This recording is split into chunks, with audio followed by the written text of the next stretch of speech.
welcome back to Boundless Learning. So in today's video, I'll be discussing a very important topic from your class 10 syllabus, which is animal hormones. This is a subtopic under your chapter Control and Coordination. So without further delay, let's get started. So firstly, we have to discuss what exactly hormones are. तो अगर हम hormones की बात करें, hormones की definition में हमको 3 important points discuss करने हैं. First point is these are organic substances. Organic substances का मतलब है कि ये ऐसे सब्सटेंसेस हैं जिनके केमिकल फॉर्मूला के अंदर कार्बन, हाइड्रोजन और ऑक्सीजन आपको मिलेंगे ही मिलेंगे. इसके अलावा कुछ कंपाउंड्स प्रेजेंट हो सकते हैं जैसे कि phosphorus, sulphur, chlorine etcetera. So ये पहला पॉइंट इंपॉर्टेंट ये हो गया कि hormones are chemically they are organic substances.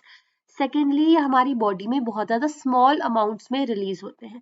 They are released in very trace amounts और small amount. Third important point ये है कि ये रिलीज कहाँ से होते हैं. They are release from specific sites और टिश्यूज और ऑर्गन्स जिनको हम पर्टिकुलरली बोलते हैं glands. So glands are any tissues or specific organs or a group of tissues or maybe cells which release these organic substances in small amounts which are known as hormones. तो अब इनका एक बारी definition भी देख लेते हैं. Hormones are chemically organic substances that are released in trace amounts or small amounts from specific sites or tissues known as glands. Hormones का फंक्शन क्या होता है. हॉर्मोन्स बहुत सारी एक्टिविटीज को कंट्रोल करके रखते हैं हमारी बॉडी में. स्पेसिफिक फंक्शंस वो परफॉर्म करते हैं which go and act on specific organs और specific tissues to control various activities of our body. Hormones are very specific, that is they affect the target organ only. अब ऐसा है कि हमारा ये कोई ग्लैंड है, इस ग्लैंड ने कोई हार्मोन रिलीज किया विच इज हार्मोन 1.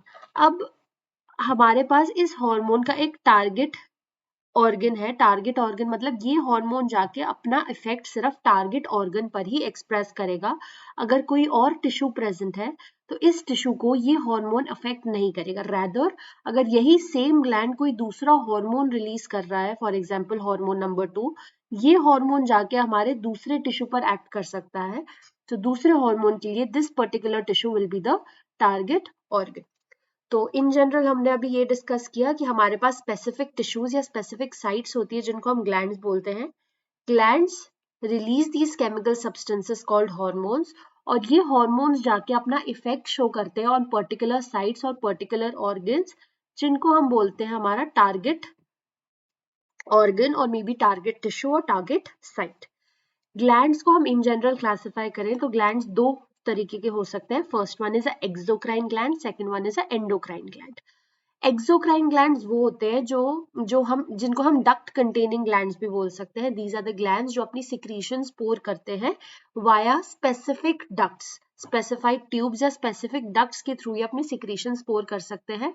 अगर हम एक एग्जांपल देखें तो they can be salivary glands जो कि हमारे डाइजेशन में इंपॉर्टेंट रोल प्ले करते हैं. These salivary glands they pour their secretion which is saliva via specific ducts और specific tubes. On the other hand endocrine glands जो है इनको हम ductless glands भी बोलते हैं क्योंकि इनके पास कोई भी specific duct या specific tubes नहीं present होती अपनी secretions को pour out करने के लिए. They pour out their secretions directly into their blood stream. जो हमारा blood stream है, हमारा blood या arteries, veins, capillaries है, ये endocrine glands अपनी secretions directly blood stream में release करते हैं. इन एंडोक्राइन ग्लैंड्स की सिक्रीशंस को ही पर्टिकुलरली हम हार्मोन्स बोलते हैं. जो एक्सोक्राइन ग्लैंड्स हैं उनकी सिक्रीशंस को वी कैन कॉल सिक्रीशंस और may be we can call them enzymes.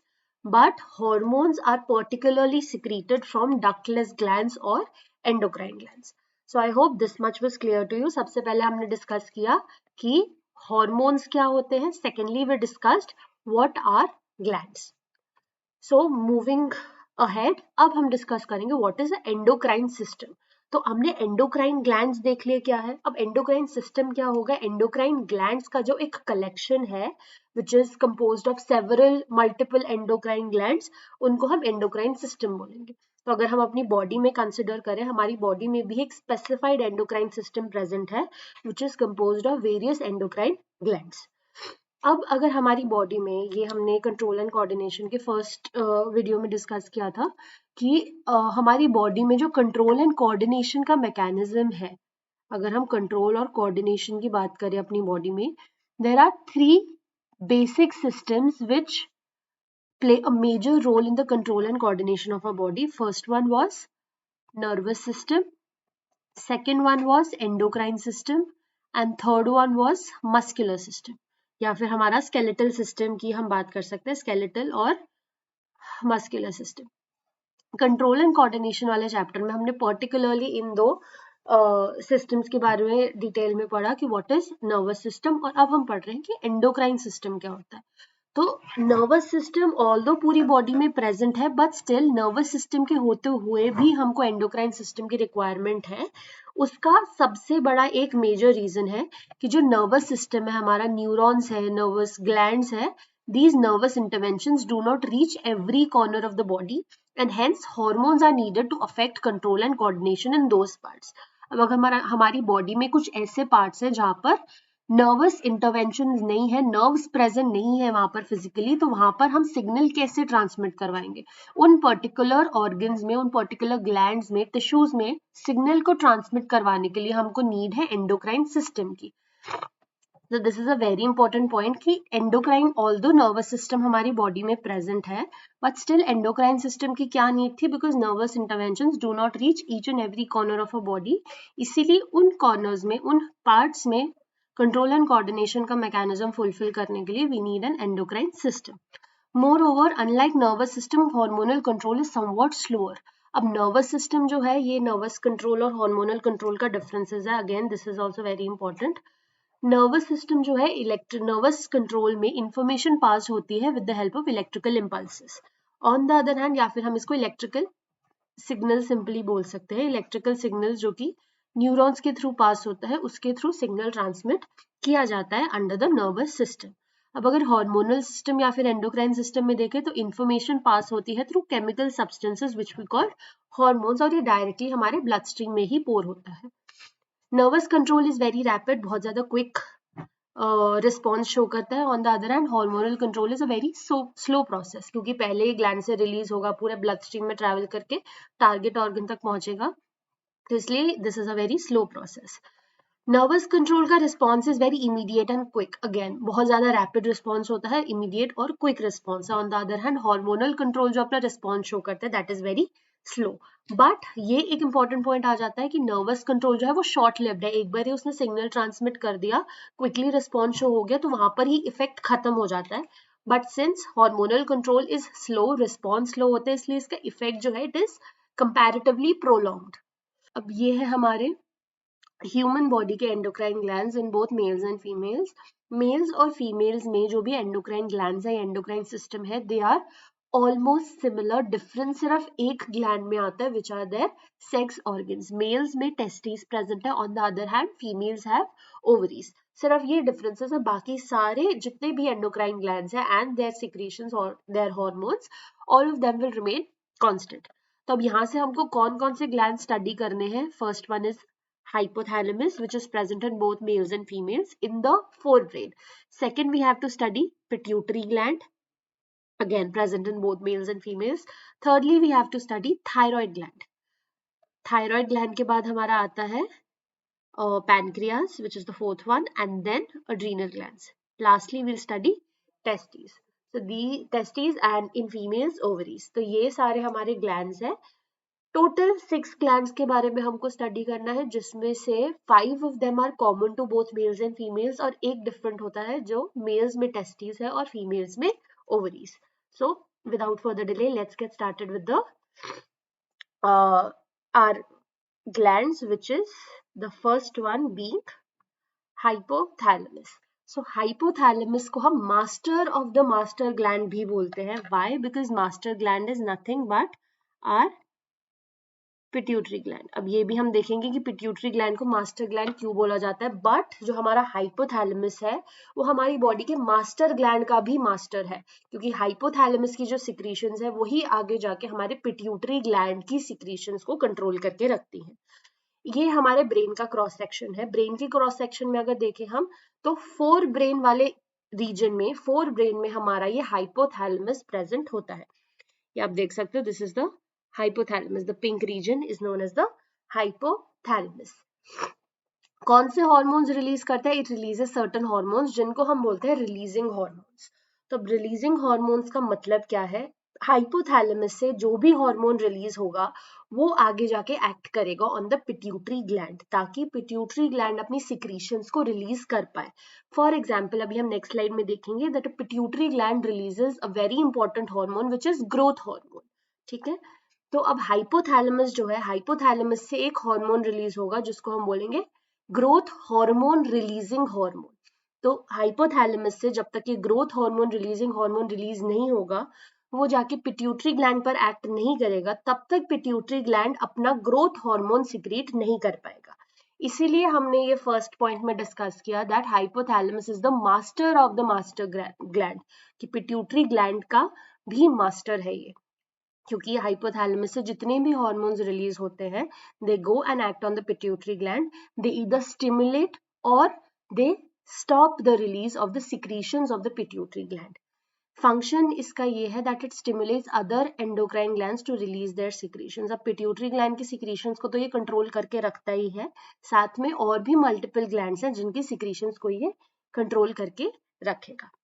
Next up we have pituitary gland. अब पिट्यूटरी ग्लैंड को ही हम अपना मास्टर ग्लैंड बोलते हैं, क्योंकि मास्टर ग्लैंड, इस पिट्यूटरी ग्लैंड से बहुत सारे ऐसे हार्मोन्स रिलीज होते हैं जो कि हमारे मल्टीपल ग्लैंड्स पर जाके फंक्शन करते हैं, मल्टीपल ऑर्गन्स या फिर साइट्स पर जाके फंक्शन करते हैं। ये पिट्यूटरी ग्लैंड हमारा प्रेजेंट होता क्या है? It is present at the base of the hypothalamus in the fore brain. ये हमने देखा था, ये हमारा हाइपोथैलेमस अगर है तो हाइपोथैलेमस की बेस पर ये रेड कलर का जो ग्लैंड प्रेजेंट है, this is the pituitary gland.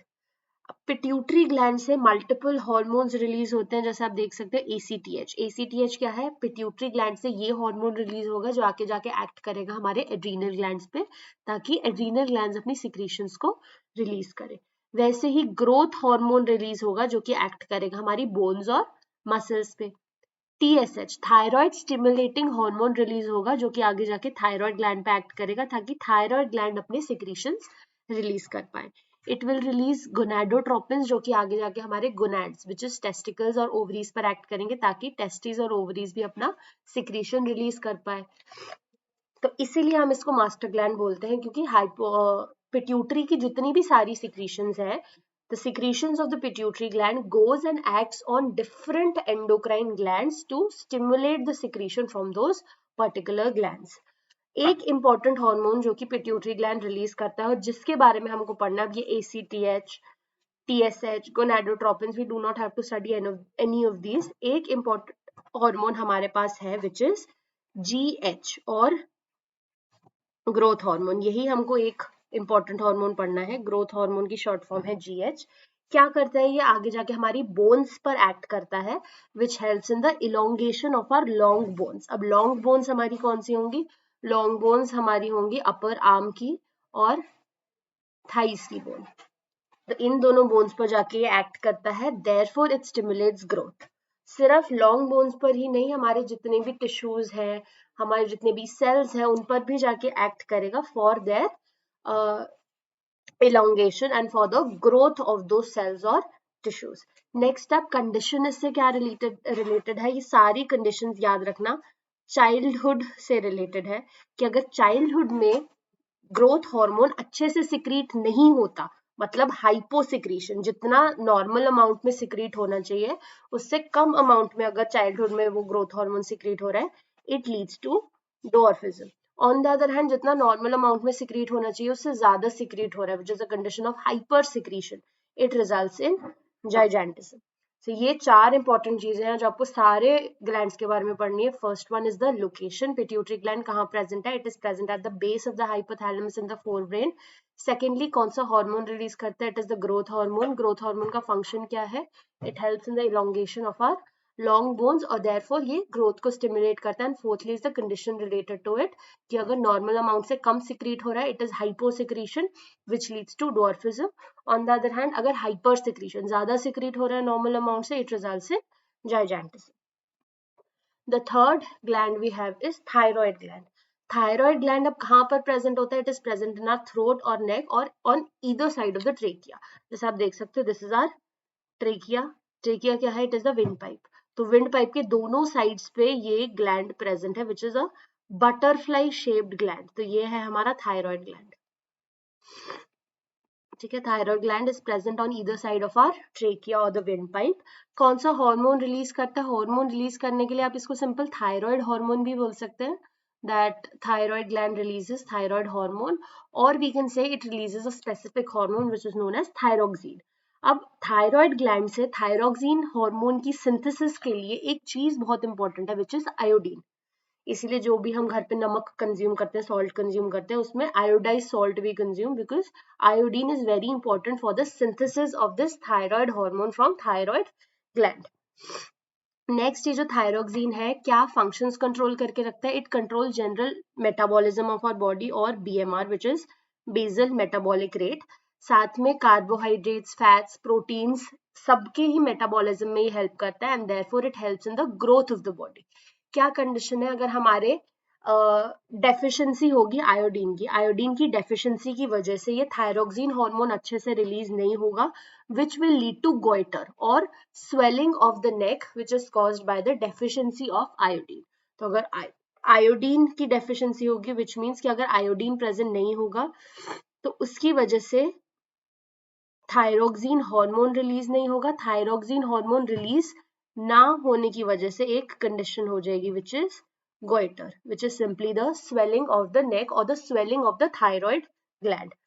तो अगर हम हेल्दी नेक और हमारे स्वेल्ड नेक को, सोलन नेक को कंपेयर करें तो ये ऐसे होगा, this is a healthy thyroid gland, this is a swollen neck और अ सोलन थायराइड ग्लैंड। इसी की वजह से हमको गोइटर की कंडीशन होती है which is caused by a deficiency of iodine in diet। Next we have pancreas. Pancreas अब एक बहुत ज्यादा इंटरेस्टिंग ग्लैंड है because it function as both endocrine and exocrine gland. इसका जो एंडोक्राइन पोर्शन है ये तो हार्मोन सिक्रीट करता है जो हम अभी पढ़ेंगे। इसका जो एक्सोक्राइन पार्ट है, exocrine part releases certain digestive enzymes जो कि हमने ऑलरेडी पढ़ा हुआ है in the digestion part, human digestion में। तो अब इसका स्ट्रक्चर देखें, it is kind of elongated structure जो कि प्रेजेंट है near the duodenal region of the small intestine and the stomach.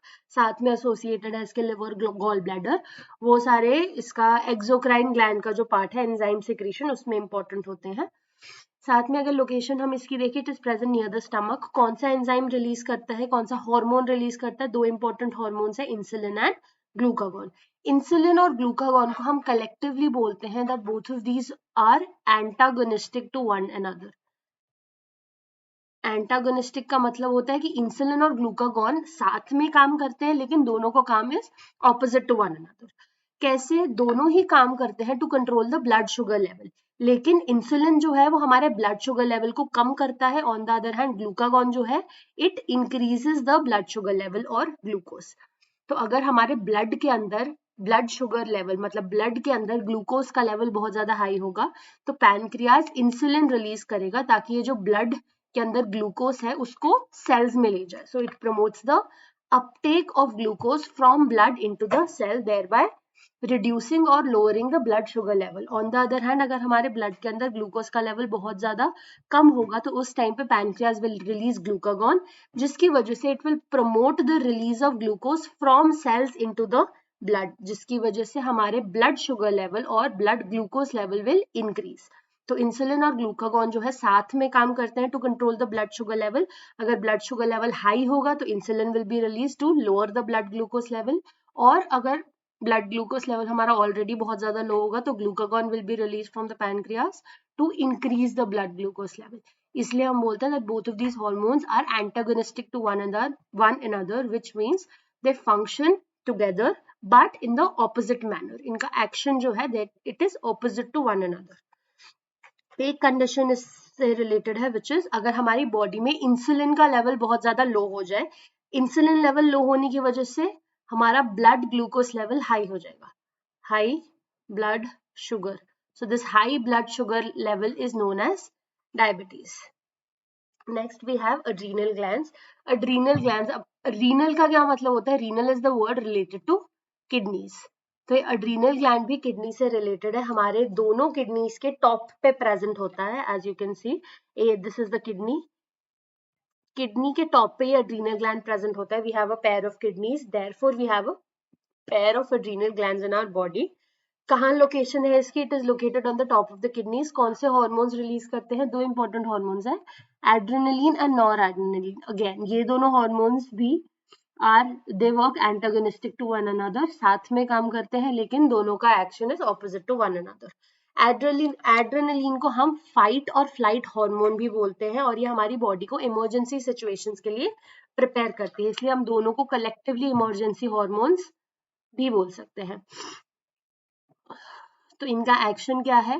Adrenaline हमारे बॉडी में हार्ट बीट को इंक्रीज करता है, मसल को ऑक्सीजन ज्यादा पहुंचाता है ताकि मसल्स को ऑक्सीजन ज्यादा मिले, ताकि हमारा जो एटीपी रिलीज है वो इंक्रीज हो from the muscles. On the other hand ये डाइजेस्टिव टिश्यूज और स्किन तक ब्लड सप्लाई कम कर देता है, इसीलिए इमरजेंसी सिचुएशंस में our skin looks pale and it increases the breathing rate. अब आता है नॉर एड्रेनलिन का function. Noradrenaline is known as the rest और डाइजेस्ट हार्मोन, और जितनी भी चीजें एड्रेनलिन ने इंक्रीज करी है, ये नॉर एड्रेनलिन हमारी बॉडी को वापस से लेकर आएगा to the normal state. Next we have testes. Testes is the endocrine gland which is present only in males. इनकी location क्या है? It is present outside the abdominal cavity in a sac-like structure which is known as scrotum or scrotal sac. एक hormone इससे release होता है which is testosterone. Testosterone के दो major functions होते हैं. First one is sperm production, ये इसका प्राइमरी फंक्शन है. Secondary function is the development of secondary sexual characters during puberty. So ये दो इसके मेन फंक्शंस है. Next is ovaries which is a gland present only in females. इसका location है, it is present near the uterus. These are the two ovaries or a pair of ovaries which is present near the uterus in the abdominal cavity. Hormone released is estrogen. इसके भी दो functions है, the primary function being egg production or gamete production, ovum production. Second is the development of secondary sexual characters during puberty in girls. So these were all the glands which were important for you to study. एक last topic इसमें आता है feedback mechanism. Feedback mechanism का simple ये मतलब है कि feedback mechanism is simply a self-regulating mechanism जिसकी वजह से एक substance का level is controlled by another. ठीक है, जैसे हम इंसुलिन और ग्लूकागॉन की बात करते हैं, जैसे हमारा ब्लड शुगर लेवल का मेंटेनेंस है वो भी फीडबैक मैकेनिज्म से ही मेंटेन होता है. फॉर एग्जाम्पल, अगर हमारे ब्लड के अंदर शुगर लेवल बढ़ गया तो ये high sugar level will be detected by the cells of the pancreas. Pancreas ने जब इस हाई शुगर लेवल को डिटेक्ट किया तो वो इंसुलिन रिलीज करेगा. इंसुलिन जाके एक्ट करेगा हमारे ब्लड शुगर लेवल पर, जिसकी वजह से ब्लड शुगर लेवल कम हो जाएगा. ब्लड शुगर लेवल जब एक बार कम हो गया तो पैनक्रियाज जो है वो इंसुलिन सिक्रीट करना बंद कर देंगे. अब एक बार अगर ये शुगर लेवल जो फॉल हुआ by the action of insulin, अब अगर बहुत ज्यादा ये शुगर लेवल फॉल हो जाएगा तो ये फीडबैक मैकेनिज्म जाएगा towards the cells of pancreas, और पैनक्रियाज के जो सेल्स हैं वो ग्लूकागॉन सिक्रीट करेंगे, जिसकी वजह से the blood sugar level will increase in the blood glucose level. तो ये हमारा एक पूरा फीडबैक मैकेनिज्म है जिसकी वजह से एक सब्सटेंस के रिलीज की वजह से दूसरा सब्सटेंस रिलीज होता है और एक किसी भी चीज का लेवल वो मेंटेन करके रखते हैं. So this was it for today's video. I hope you've understood everything. अगर फिर भी आपको कोई डाउट है, you can either comment in the comment box below or you can email me on the email ID given here. Thank you so much for watching. Keep learning.